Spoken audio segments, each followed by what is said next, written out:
चाहे केंद्र सरकार हो चाहे राज्य सरकार हो, हम अनुभव कर रहे हैं कि हम लगातार एक टीम बनकर के काम कर पा रहे हैं और यही टीम स्पिरिट जो है वो एक परिणाम लाने में हम सफल हुए हैं। इतने बड़े संकट को जिस प्रकार से हमने मुकाबला किया है उसमें सबका साथ मिलकर के काम करना ये बहुत बड़ी बात है। सभी माननीय मुख्यमंत्री जी, आज 80% एक्टिव केसेस हम जो आज मिले हैं इन 10 राज्यों में है और इसलिए कोरोना के खिलाफ लड़ाई में इन सभी राज्यों की भूमिका बहुत बड़ी हो जाती है।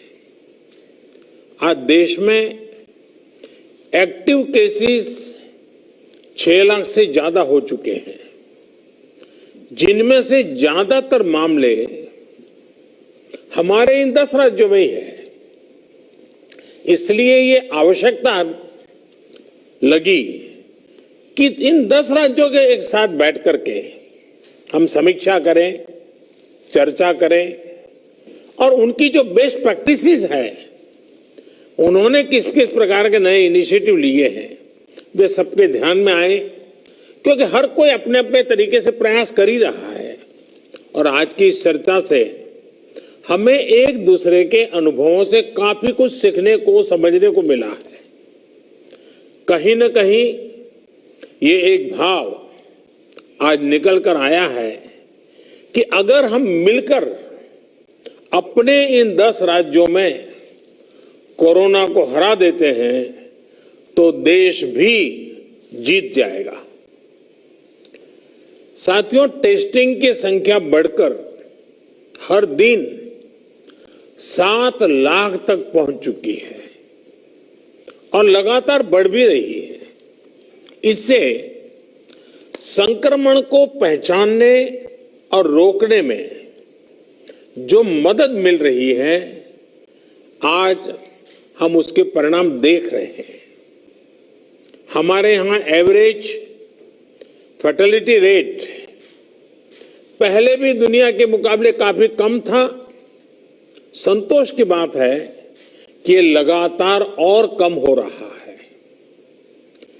एक्टिव केसेस का प्रतिशत कम हुआ है। रिकवरी रेट लगातार बढ़ता जा रहा है, सुधरता जा रहा है। तो इसका अर्थ यह है कि हमारे प्रयास कारगर सिद्ध हो रहे हैं। सबसे अहम बात यह है कि इससे लोगों के बीच भी एक भरोसा बढ़ा है, आत्मविश्वास बढ़ा है और डर का माहौल भी कुछ कम हुआ है। और जैसे जैसे हम टेस्टिंग को बढ़ाते जाएंगे, हमारी ये सफलता आगे और भी बड़ी होगी और एक संतोष का भाव हमको अनुभव होगा। हमने मृत्यु दर को 1% से भी नीचे लाने का जो लक्ष्य रखा है, इसे भी अगर हम थोड़ा और प्रयास करें, बड़े फोकस में हम प्रयास करें, तो वो लक्ष्य भी हम हासिल कर सकते हैं। अब आगे हमें क्या करना है, कैसे बढ़ना है, इसे लेकर भी काफी स्पष्टता हमारे बीच में भी उभर करके आई और एक प्रकार से ग्रास रूट लेवल तक सब लोगों के दिमाग में पहुंच गया है। भाई क्या करना है, कैसे करना है, कब करना है, बात हिंदुस्तान के नागरिक तक हम पहुंचा पाए हैं।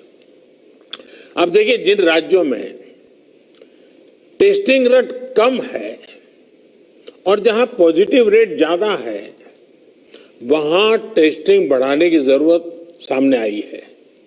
खासतौर पर बिहार, गुजरात, यूपी, पश्चिम बंगाल और तेलंगाना, यहां टेस्टिंग बढ़ाने पर खास बल देने की बात हम लोगों की बातचीत में से उभर करके आ रही है। साथियों, अब तक का हमारा अनुभव है कि कोरोना के खिलाफ कंटेनमेंट, कॉन्टैक्ट ट्रेसिंग और सर्वेलेंस ये सबसे प्रभावी हथियार है। अब जनता भी इस बात को समझ रही है, लोग पूरी तरह सहयोग भी कर रहे हैं। ये जागरूकता की हमारी कोशिशों से एक अच्छे परिणाम की तरफ हम आगे बढ़े हैं। हम क्वारंटाइन की व्यवस्था इसी वजह से आज इतने अच्छे तरीके से लागू कर पा रहे हैं। एक्सपर्ट्स अब ये कह रहे हैं कि अगर हम शुरुआत के 72 घंटे में ही केसेस की पहचान कर ले तो ये संक्रमण काफी हद तक धीमा हो जाता है। और इसलिए मेरा सबसे आग्रह है कि जैसे हाथ धोने की बात हो, 2 गज की दूरी की बात हो, मास्क की बात हो, कहीं पर न थूकने का आग्रह हो, इन सब के साथ अब सरकारों में और सरकारी व्यवस्थाओं में भी और कोरोना वॉरियर के बीच भी और जनता में भी एक नया मंत्र हमें बराबर पहुंचाना पड़ेगा और वो है 72 घंटे में जिसको भी हुआ है उसके आसपास के सबको उसका टेस्टिंग हो जाना चाहिए, उनका ट्रेसिंग होना चाहिए, उनके लिए जो आवश्यक है वो व्यवस्था होनी चाहिए। अगर ये 72 घंटे वाली फॉर्मूला पर हम बल देते हैं तो आप मानिए कि बाकी जो जो चीजें हैं उसके साथ अब इसको जोड़ देना है कि 72 घंटे के भीतर भीतर इन सारे कामों को कर लेना है। आज टेस्टिंग नेटवर्क के अलावा आरोग्य सेतु ऐप भी हमारे पास है। आरोग्य सेतु की मदद से अगर हमारी एक टीम रेगुलरली उसका एनालिसिस करे तो बहुत आसानी से किस एरिया से शिकायत आ रही है हम पहुंच सकते हैं।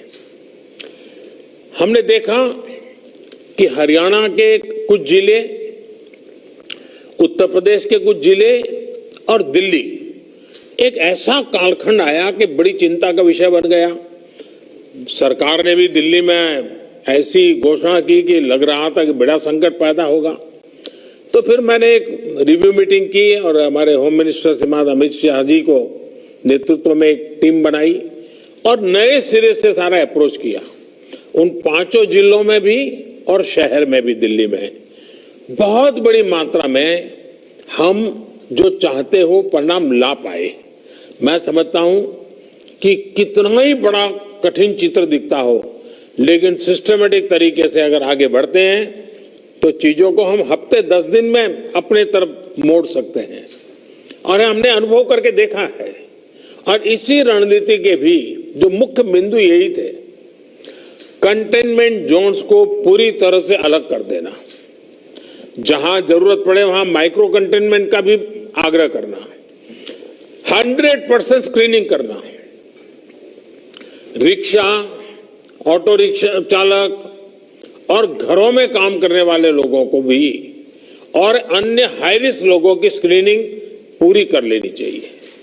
आज इन प्रयासों का परिणाम हमारे सामने है। हॉस्पिटल्स में बेहतर मैनेजमेंट, आईसीयू बेड्स की संख्या बढ़ाने जैसे प्रयासों ने भी बहुत मदद की है। साथियों, सबसे ज्यादा प्रभावी आप सबका अनुभव है।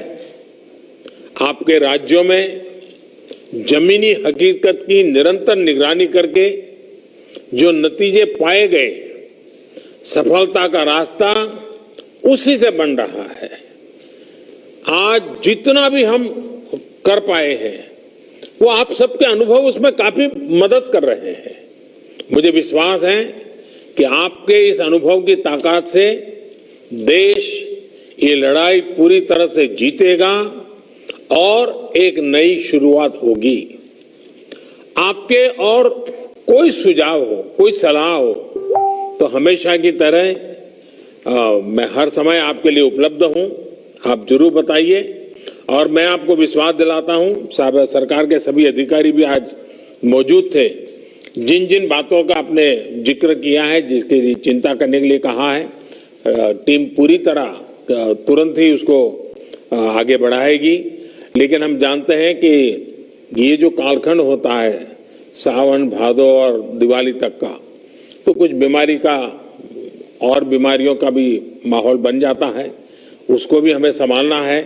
लेकिन मुझे विश्वास है कि हम जो 1% से नीचे मृत्यु दर लाने का लक्ष्य, रिकवरी रेट तेजी से बढ़ाने का लक्ष्य, 72 घंटे में सारे कांटेक्ट पर्सन को तक पहुंच करके उनकी व्यवस्था करना, इन मंत्रों को लेकर के अगर हम थोड़ा फोकस एक्टिविटी करेंगे तो हमारे जो 10 राज्य जहां पर 80% केसेस हैं, हमारे 10 राज्य जहां 82% मृत्यु है, हम 10 राज्य इस पूरी स्थिति को पलट सकते हैं। हम 10 राज्य मिलकर के हम भारत को विजयी बना सकते हैं और मुझे विश्वास है कि हम इस काम को कर पाएंगे। मैं फिर एक बार, आपने बहुत समय निकाला, समय की कमी के बावजूद भी बहुत ही अच्छे ढंग से आपने अपनी सारी बातें रखी हैं।